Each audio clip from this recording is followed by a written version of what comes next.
This is a story about a world obsessed with stuff. It's a story about a system in crisis. We're trashing the planet, we're trashing each other, and we're not even having fun. The good thing is that when we start to understand the system, we start to see lots of places to step in and turn these problems into solutions.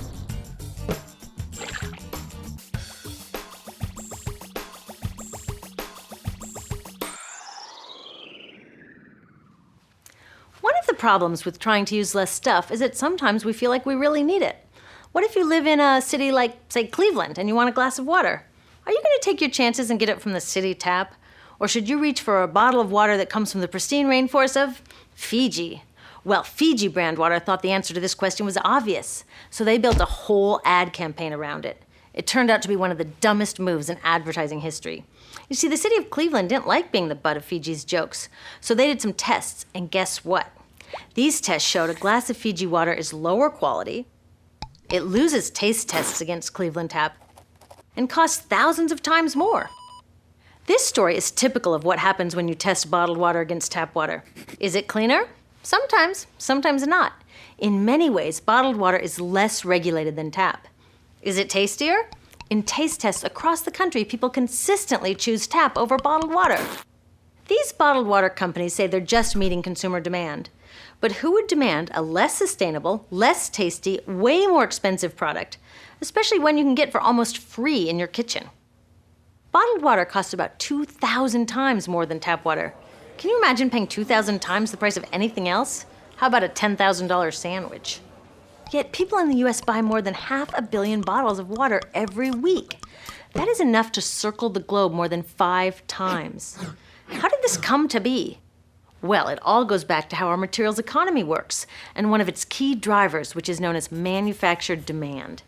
If companies want to keep growing, they have to keep selling more and more stuff. In the 1970s, giant soft drink companies got worried as they saw their growth projections starting to level off. There's only so much soda a person can drink. Plus, it wouldn't be long before people began realizing that soda is not that healthy and turned back to, gasp, drinking tap water. Well, the companies found their next big idea in a silly designer product that most people laughed off as a passing yuppie fad. Water is free, people said back then. What will they sell us next? Air? So how do you get people to buy this fringe product? Simple. You manufacture demand. How do you do that? Well, imagine you're in charge of a bottled water company. Since people aren't lining up to trade their hard-earned money for your unnecessary product, you make them feel scared and insecure if they don't have it. And that's exactly what the bottled water industry did. One of their first marketing tactics was to scare people about tap water with ads like Fiji's Cleveland campaign. When we're done, one top water executive said, tap water will be relegated to showers and washing dishes. Next, you hide the reality of your product behind images of pure fantasy. Have you ever noticed how bottled water tries to seduce us with pictures of mountain streams and pristine nature? But guess where 1/3 of all bottled water in the US actually comes from? The tap.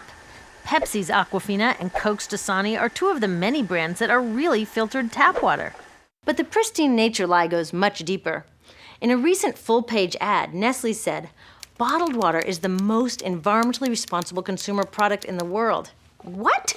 They are trashing the environment all along the product's life cycle. Exactly how is that environmentally responsible?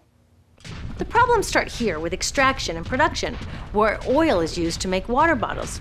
Each year, making the plastic water bottles used in the US takes enough oil and energy to fuel 1 million cars.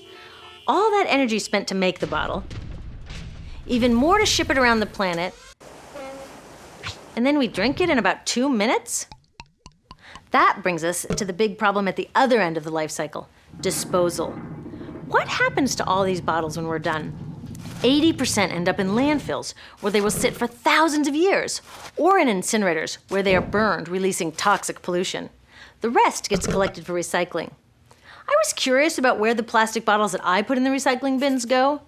I found out that shiploads were being sent to India, so I went there.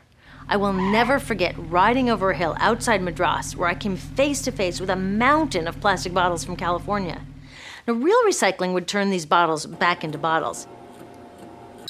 But that wasn't what was happening here. Instead, these bottles were slated to be downcycled, which means turning them into lower quality products that would just be chucked later. The parts that couldn't be downcycled were thrown away there, shipped all the way to India just to be dumped in someone else's backyard. If bottled water companies want to use mountains on their labels, it would be more accurate to show one of these mountains of plastic waste. Scaring us, seducing us, and misleading us. These strategies are all core parts of manufacturing demand. Once they've manufactured all this demand, creating a new multi-billion-dollar market, they defend it by beating out the competition. But in this case, the competition is our basic human right to clean, safe drinking water. Pepsi's vice chairman publicly said, "The biggest enemy is tap water." They want us to think it's dirty and bottled water is the best alternative. In many places, public water is polluted, thanks to polluting industries like the plastic bottle industry. And these bottled water guys are all too happy to offer their expensive solutions, which keep us hooked on their products. It is time we took back the tap. That starts with making a personal commitment to not buy or drink bottled water unless the water in your community is truly unhealthy. Yes, it takes a bit of foresight to grab a reusable bottle on the way out, but I think we can handle it. Then take the next step. Join a campaign that's working for real solutions, like demanding investment in clean tap water for all. In the US, tap water is underfunded by $24 billion, partly because people believe drinking water only comes from a bottle. Around the world, 1 billion people don't have access to clean water right now. Yet cities all over are spending millions of dollars to deal with all the plastic bottles we throw out. What if that money was spent improving our water systems, or better yet, preventing pollution to begin with? There are many more things we can do to solve this problem. Lobby your city officials to bring back drinking fountains. Work to ban the purchase of bottled water by your school, your organization, or entire city. This is a huge opportunity for millions of people to wake up and protect our wallets, our health, and the planet. The good news is it's already started. Bottled water sales have begun to drop while business is booming for safe, refillable water bottles. Yay! Restaurants are proudly serving tap, and people are choosing to pocket the hundreds or thousands of dollars they would otherwise be wasting on bottled water. Carrying bottled water is on its way to being as cool as smoking while pregnant. We know better now. The bottled water industry is getting worried because the jig is up. We are not buying into their manufactured demand anymore. We will choose our own demands, thank you very much, and we're demanding clean, safe water for all.